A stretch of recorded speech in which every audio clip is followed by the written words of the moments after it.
आप सबको पता होगा कि एक साहब जिनके बारे में मैं कई बार मंच से बोल चुका हूं, भारत में और खासतौर से जहां मैं पैदा हुआ वहां इस किस्म के नारे मैंने बहुत सुने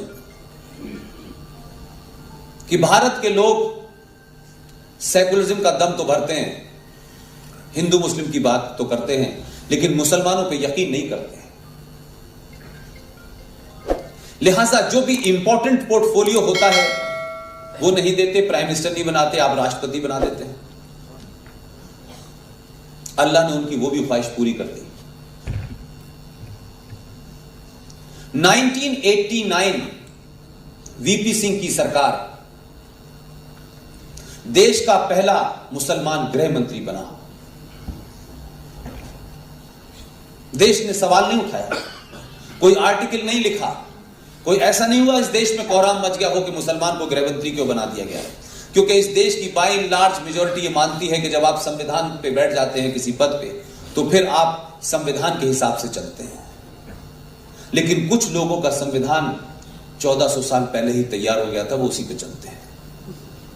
यह आपका कंफ्यूजन है कि संविधान पे बैठने वाले लोग वही काम करेंगे जो संविधान कहता है।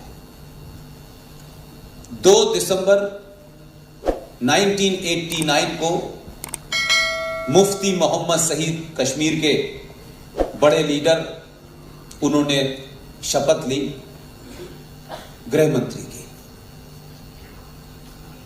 और अपने एजेंडे और अपने मिशन के हिसाब से 8 तारीख को यानी 2 दिसंबर को शपथ, 8 दिसंबर को उनकी बेटी का किडनैप हो गया। न बेटी को किडनैप होते किसी ने देखा, न किसी ने वापस आते हुए देखा। बेटी किडनैप हुई, 4 बड़े अंतर्राष्ट्रीय आतंकवादियों को छोड़ दिया गया। 1 हफ्ते बाद कश्मीर के एक बड़े लीडर जिनका नाम है गुलाम नबी आजाद, अब वो नबी से आजाद हैं, कांग्रेस के गुलाम हैं, या कांग्रेस के गुलाम हैं, नबी से आजाद है, या अल्लाह जानता है।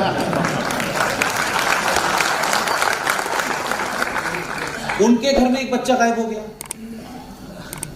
27 आतंकवादी छोड़े गए। फिर एक और लीडर हैं,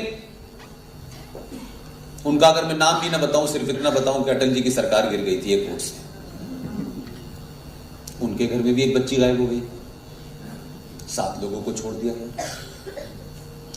यानी पॉलिटिकल अंडरस्टैंडिंग इतनी जबरदस्त थी मुफ्ती साहब की कि चाहे कांग्रेस का हो,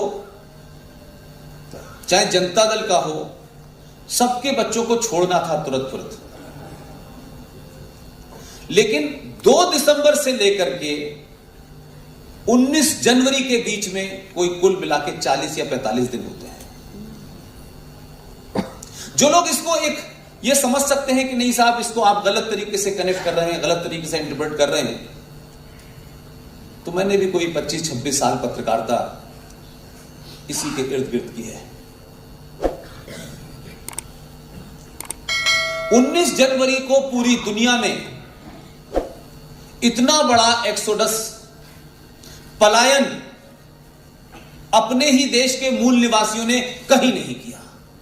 19 जनवरी 1990 को 5 लाख कश्मीरी हिंदुओं को धर्म के नाम पे, धर्म की आइडेंटिटी के नाम पे मस्जिदों से नारे लगा लगा करके, अजान दे देकर आपने उनको मारा, बलात्कार किया, मर्डर किया। वो लोग भाग के हिंदुस्तान के अलग अलग शहरों में बस गए हैं। जम्मू कश्मीर के अलावा जम्मू के कुछ इलाके में हैं। दिल्ली में आप आईएनए चले जाइए, दिल्ली हाट चले जाइए, उसके आसपास रहते हैं।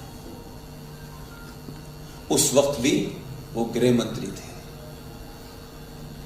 मैंने देश में कहीं नहीं किसी को देखा कि कोई बैनर हेडलाइन बनी हो।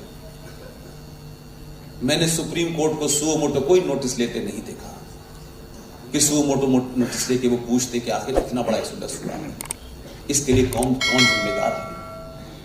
5 लाख लोग अपने जमीन से बेघर कर दिए गए। 5-5 साल के बच्चों को आपने उछाल उछाल के मारा। जिन बच्चों को उस टीचर ने पढ़ाया था, 5वीं क्लास में पढ़ाया था, 10th क्लास में पढ़ाया था, 12वीं क्लास में पढ़ाया था, उसी लड़के ने उस टीचर का रेप किया और 56 चाकू मारे उसके। इसे कश्मीरियत कहते हैं। एक पूरे जम्मू कश्मीर में एक FIR छोड़ दीजिए, एक किसी थाने में कंप्लेन नहीं है, एक कंप्लेन नहीं। किसी की जिम्मेदारी ठहराना तो बात की बात है। उस गृह मंत्री की बेटी भी मुख्यमंत्री बन जाती है इस देश में।